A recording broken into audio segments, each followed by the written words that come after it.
Can you give us some background on this particular slave ship and tell us why it is of such historical significance?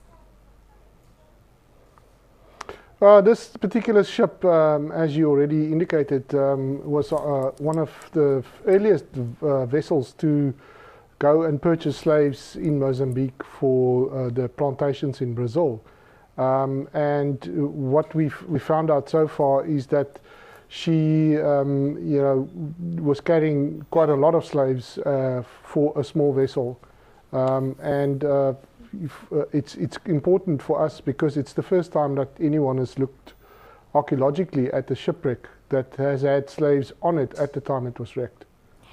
There were some precious relics pulled from the ocean bed, Jaco, but diving in this particular location has been extremely difficult. Tell us why. It's like a fairly shallow area, and the ship got stuck between two rocks, so it broke up between two reefs, which makes it difficult because just behind the two reefs there's another reef, and as the swell comes in, it picks up from that reef and brings in quite a large sort of swell right up to the beach front. And if you happen to be in between the two reefs working there, it becomes a bit tricky sometimes. So we've got to choose our times when we work on the site quite carefully because it can be quite rough. It's been likened to being in a washing machine. You've been working on this project for some years now. Why keep it under wraps for this long, Jaco? Well, we had to find out with all the clues and all the information whether it is the ship we thought it was.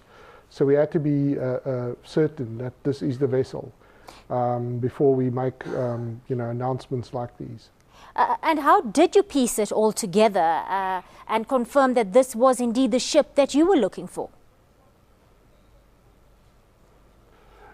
We were fortunate enough to come across an archival account where the captain had made a testimony to a lawyer at the time.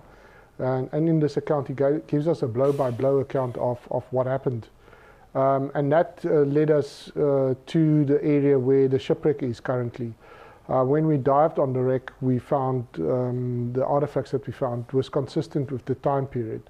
We also found iron ballast blocks, which is a signifier sometimes of slave ships. We also found timber that comes from Mozambique, which is a bit of a smoking gun in the situation. So all the clues put together pointed towards the San Jose. This kind of project involved a great deal of international collaboration. Will we be seeing more of this in future, perhaps? Yes, I certainly hope so. We've got quite a few shipwrecks on our list that we want to look at, and we also want to go outside of South Africa, obviously. So it's a sort of international project in that sense as well. It's not just focused on one shipwreck, it's focused on the slave trade as such. So we'll do the triangular research in a sense, South Africa, Mozambique, Brazil, and then of course the USA as well. All right, we understand that these artifacts will be on the way to the United States soon. Will they be put on view for the South African public? And how accessible to the public will they be made, Jaco? They are already on view. We just opened up a small exhibition yesterday. So there are some objects on display at the Iziko Slave Lodge in Cape Town. So members of the public are welcome to go and have a look at that. The items are going across to the Smithsonian on a loan period, so once they're done there, they will come back to South Africa because it does belong to the people of South Africa. We will also be hopefully recovering more items which we can then also exhibit in South Africa.